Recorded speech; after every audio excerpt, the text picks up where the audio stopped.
Behind the fog of LISA MARTINO TAYLOR's invented Manhattan-Rochester Coalition and the zinc cadmium sulfide aerosol studies using fluorescent powder in St. Louis. Okay, this is a YouTube video being done as a dissertation peer review. 1945-1970 St. Louis population health effect and research tests without radioactive material, because it wasn't radioactive material. A Manhattan-Rochester coalition was also non-existent, and there also was no consent. This is a philosophical dissertation in 2011 by LISA MARTINO TAYLOR, who is now declared a sociologist. Now I'm going to explain this very slowly. No, in the St. Louis area, 1953 through 1963 approximately, no exact date is given for a lot of this, there was not a spraying of radioactive material. There's no indication of this. There is no proof of this. There's not even an accusation before this lady wrote this, except people in the area in St. Louis that was sprayed with a fluorescent material, something that would fluoresce when exposed to ultraviolet light, it reacted and glowed, complained of having cancer and decided that they wanted the government to pay for their cancer treatment. It was predominantly, according to LISA MARTINO TAYLOR, this area was predominantly populated with low-income people who are minorities. So they were made guinea pigs.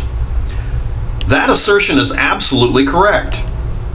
They were people who wouldn't be able to argue, and the area was sprayed with a fluorescent material, sort of like day glow paint or whatever, or whatever. You could say that it was like being sprayed with the stuff in the glow sticks. It's not radioactive, probably not even dangerous. But were they told it was being done? The answer is fuck no, they weren't. It's totally appropriate to get pissed off at that. But because you got cancer at the age of 65 doesn't necessarily mean this caused it. If something is a carcinogen, it causes cancer a majority of the time, not a minority of the time. And in the area we're talking about here, it may have had other causes. But anyway, a lot of people wanted their cancer bills paid for, and honestly, I have no problem with them suing the government for doing this experiment and deciding that they're going to pay for every health effect. Screw it, not just cancer, every damn thing. Why? They didn't get permission from the people in the area. No, the mayor can't give permission for you to inhale a glowing fluorescent powder. But LISA MARTINO TAYLOR's dissertation is a novel. It is not fact. It is not decent research. It's complete shit. All she had to do was do a dissertation in her philosophy class that had valid points and proof to back it up. But no, we have to embellish it by creating an elite group of mad scientists, moo-ha-ha, out to destroy the world by doing experimentation on people. We're all lab rats, and using every single dog whistle word used in populist propaganda by politicians. The 3 Ps. Yes, I gave you my conclusion at the beginning. 1953 to 1963, no exact dates are given, zinc cadmium sulfide fluorescent powder was released not as an aerosol study. That's not the word that's used. This material was used as a trace material sprayed in the air all over the place to simulate the effect of radioactive fallout, a chemical plant explosion fallout, a random spill, whatever, but using a safe material that could be traced by just shining fluorescent light on something and see how far it went over a period of time. Most likely they were thinking of doing this as far as, foot traffic and that sort of thing. But, and you knew there was going to be a giant twerking butt, they sprayed it off the top of buildings out of basically fans and blowers. All they had to do is go through, this is the test you're supposed to do. I'm just going to redo their test they should have done. Go down the street on a dry but not hot day, at night instead, and go down the main street of a city and every area that is shown to have a lot of foot traffic and road traffic. put down a fluorescent material that is 100% undamaging. It can't hurt anybody. That's durable enough to last as a biologically active material and break down after 6 months so that it doesn't exist anymore. Put something down that's reasonably, that will break down, that will decay. A biodegradable fluorescent material. There's like 1,000 of them. But back then, maybe they didn't want to do that. But anyway, put it down on the ground and let cars and foot traffic track it around. Don't spray it in the air. That's dumb fuckery number one. Okay? Now, what propagandistic expressions can I pick and choose like a knuckle-futz like I can be from her work? Reprehensible acts of human experimentation over 5 decades of the Cold War. But Russia never did anything. You're only screaming at the choir because you can't yell at the devil. Military-sponsored studies and field trials using radioactive simulants. Dear U.S. government, are you doing a simulation study for the spread of radioactive or biological material? Yes. Then don't say it's biological or radioactive material. Well, it's not. But why did you use the word radioactive or biological when it's neither? Are you being technically accurate? Yeah. Is this dumb fuckery class number 1 on how to look really bad 50 years later? Yeah. Don't fucking do it. It's not a simulant. Military-sponsored studies and field trials using biodegradable trace dyes. Stop fucking landmining yourself. The government deserves to be sued because they use the word simulants and the word radioactive and biological in anything. Don't mention what you're testing for.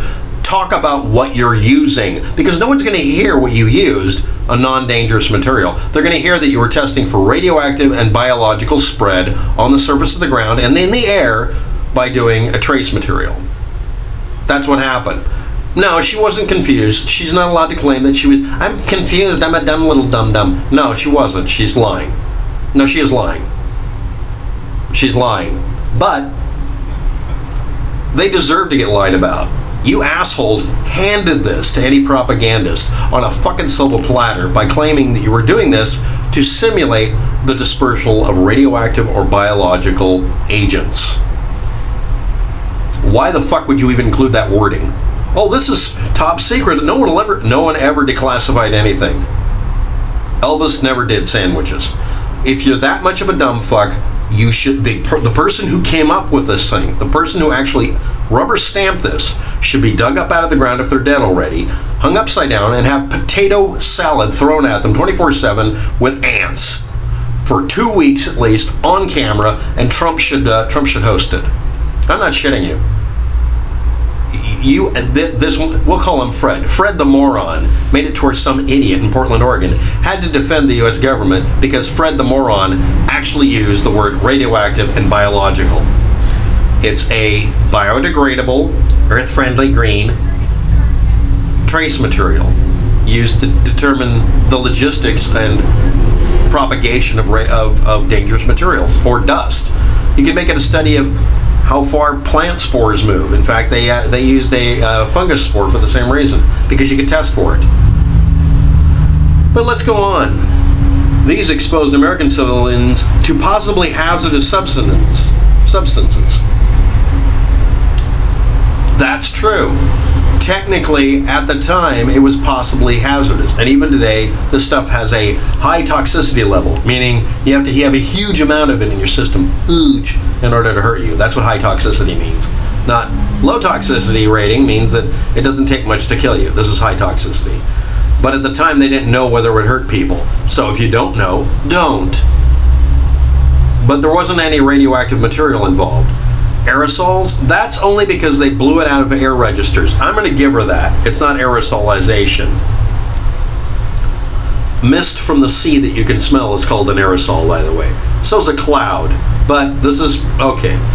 In her philosophy dissertation, she also used the expression Manhattan-Rochester Coalition for dramatic effect to refer to a hypothetical secret post-Manhattan project. It doesn't exist. It's a lie. Evidence indicates indicates that the St. Louis aerosol studies, I'm going to put that in scare quotes, may have involved the spraying of unsuspecting vulnerable populations, no, that actually happened, with pernicious radioactive isotopes. But it didn't. May have indicates, what were they? This is what I'm going to give you the point.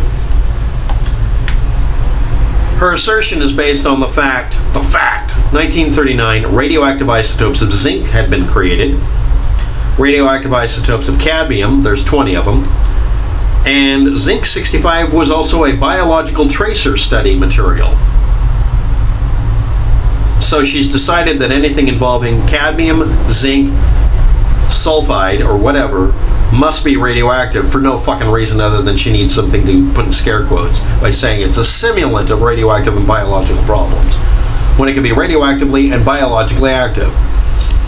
Here's some more Bond villain stuff. The elite Manhattan-Rochester Coalition group would enter a top-secret lifetime bond of secrecy and intrigue in a partnership with high-ranking military officials and captains of the defense industry, and would play major roles in sometimes grotesque underworld of twisted science and medicine experiments. Except that there's no fucking evidence for that. Well, actually there is. The U.S. government did sponsor a bunch of experiments trying to find out if you could use radioactive materials to kill populations or to cure cancer. Each individual experiment had to be looked up. I'm going to read a couple of them. But first, the Manhattan Engineer District is a code name for an Army element involved in the larger Manhattan Project. It was never called Manhattan Engineer District 44. That's the title of another book she's going to write, probably.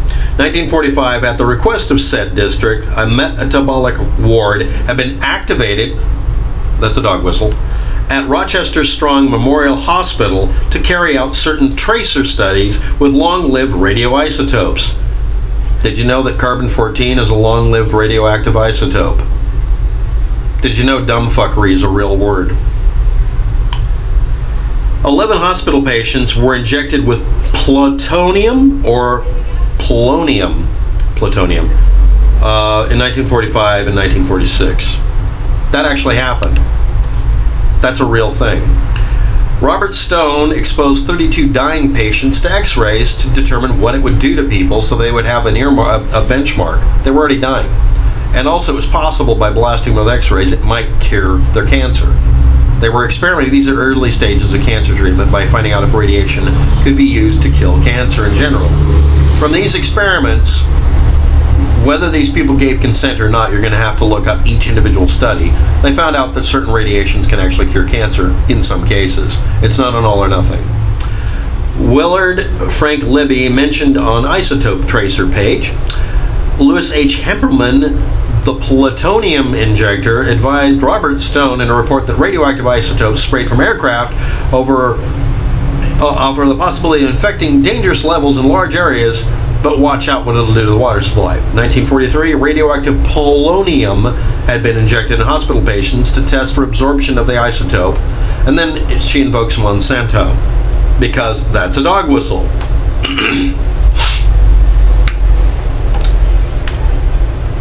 So evidence that indicates that they may have involved spraying unspecified on unsuspecting people pernicious radioactive isotopes is based on the assumption that just because there's an isotope of oxygen that's radioactive, that oxygen's radioactive. That's where this comes from.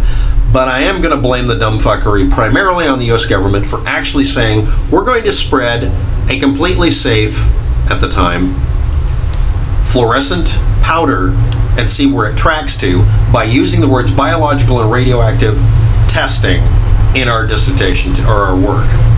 This is a philosophy student that is trying to make money. She's only produced this dissertation and a book that's basically a cut and paste of the damn thing. That's it. That's her entire career. That and trying to help people in the area as a professional witness get them millions of dollars out of the government because they got cancer from smoking too much somewhere in St. Louis. Yeah, the cancers were actually caused by self-inflicted stuff in most cases. But she's not lying, right? They didn't spray radioactive material over St. Louis. She lied. Bye.